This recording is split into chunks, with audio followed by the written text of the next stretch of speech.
Hi guys, అందరు ఎలా ఉన్నారు? బాగున్నారా? ఈరోజు మనము మామిడికాయ తురుము పచ్చడి ఎలా చేసుకోవాలో చూసేద్దాము.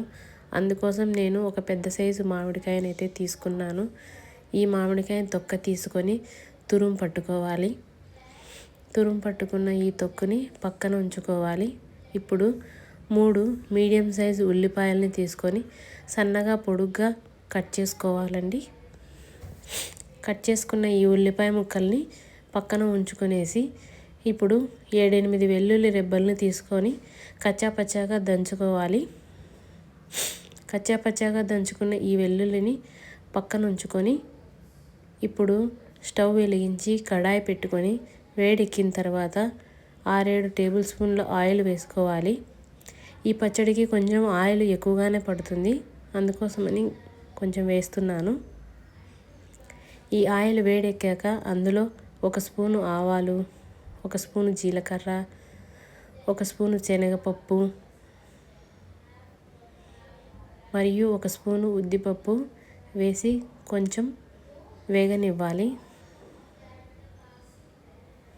ఇప్పుడు అందులో ముందుగా కట్ చేసి ఉంచుకున్న ఉల్లిపాయ ముక్కల్ని వేసుకొని కలియబెట్టుకోవాలి.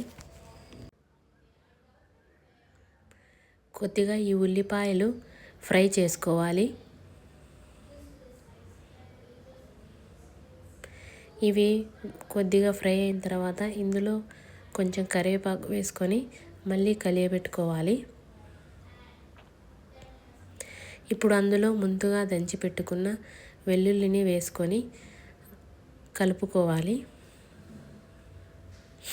ఇలా కొంచెం ఫ్రై అయిన తర్వాత ఇందులోనే 3 ఎండుమిర్చి తీసుకొని వేసుకోవాలి.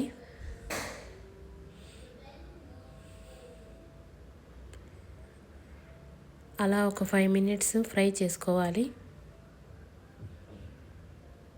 ఇలా ఇవి కొద్దిగా వేగిన తర్వాత అందులో కొంచెం ఇంగు వేసుకొని కలుపుకోవాలి.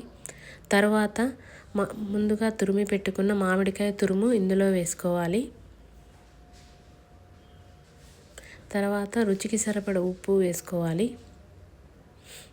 ఇప్పుడు పసుపు మరియు 2 టేబుల్ స్పూన్ల కారం వేసుకొని బాగా మిక్స్ అయ్యే వరకు కలుపుకోవాలి.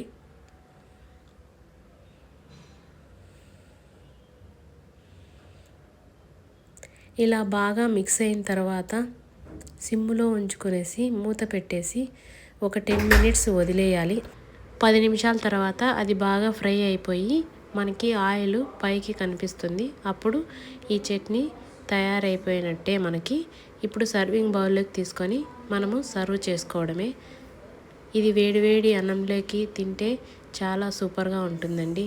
అంతేనండి, ఎంతో రుచికరమైన నోరూరించే మామిడికాయ తురుము పచ్చడి రెడీ అయిపోయింది. ఇది మనకు వారం వరకు అయితే నిలువ ఉంటుందండి.